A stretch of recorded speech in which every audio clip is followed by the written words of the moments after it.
Hey, eager Eastern Mountain Lions. I miss you all so much. I hope that you're finding some joy in your days at home, whether it's reading a book, watching a really good movie, creating some awesome art. I'm sure that whatever you're doing is really cool, and I can't wait to hear all about it on the Padlet. Send pictures, send emails. Me and Miss Allie both want to see what you all are up to.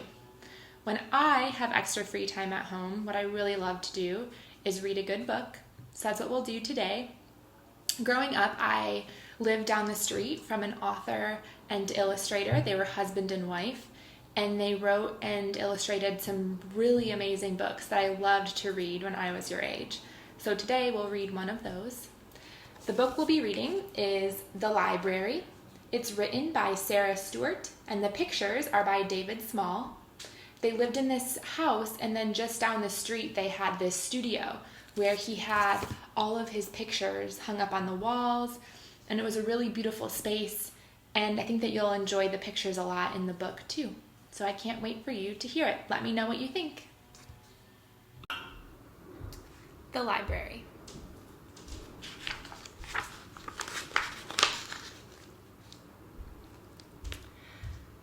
Elizabeth Brown entered the world, dropping straight down from the sky.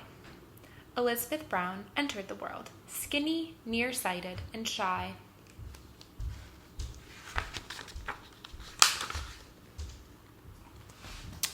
She didn't like to play with dolls. She didn't like to skate. She learned to read quite early and at an incredible rate. She always took a book to bed with a flashlight under the sheet. She'd make a tent of covers and read herself to sleep.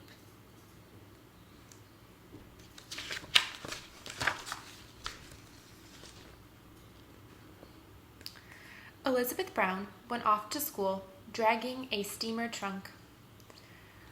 Elizabeth Brown unpacked her books, breaking the upper bunk.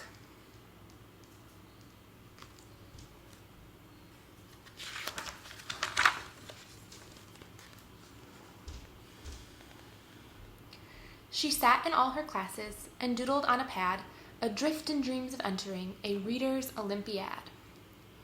She manufactured library cards and checked out books to friends, then shocked them with her midnight raids to collect the books again.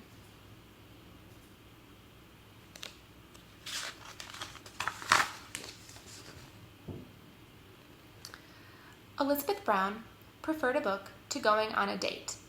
While friends went out and danced till dawn, she stayed up reading late.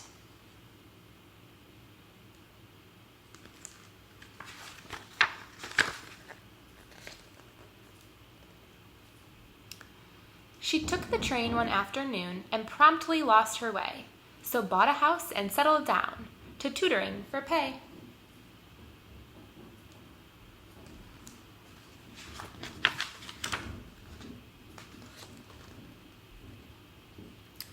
Elizabeth Brown walked into town, summer, fall, winter, and spring. Elizabeth Brown walked into town looking for only one thing. She didn't want potato chips. She didn't want new clothes. She went straight to the bookstore. May I have one of those?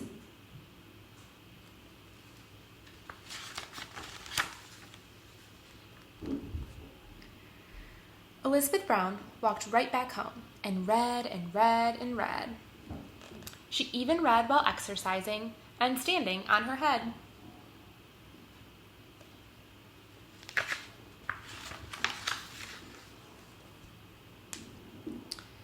She made a list of groceries and tucked it in her book, then lost the list among the fruits and left with nothing to cook.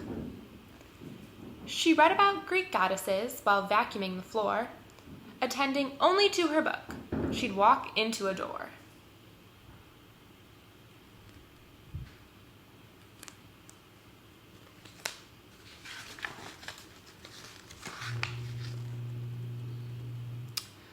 Books were piled on top of chairs and spread across the floor. Her shelves began to fall apart as she read more and more. Big books made very solid stacks on which teacups could rest. Small books became the building blocks for busy little guests.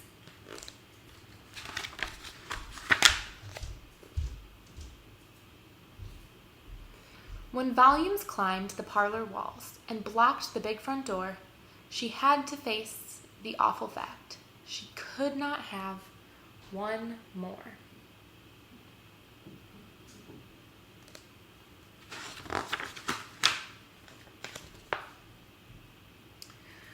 Elizabeth Brown walked into town that very afternoon. Elizabeth Brown walked into town whistling a happy tune. She didn't want a bicycle. She didn't want silk bows. She went straight to the courthouse. May I have one of those? The form was for donations. She quickly wrote this line: I, E. Brown, give to the town all that was ever mine.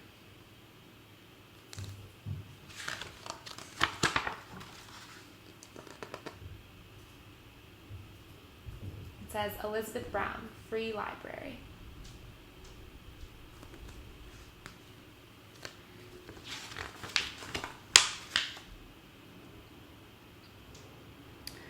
Elizabeth Brown moved in with a friend and lived to a ripe old age. They walked to the library day after day and turned page after page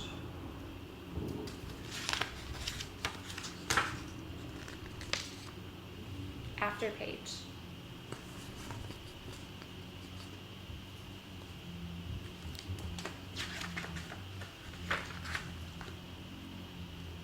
The end.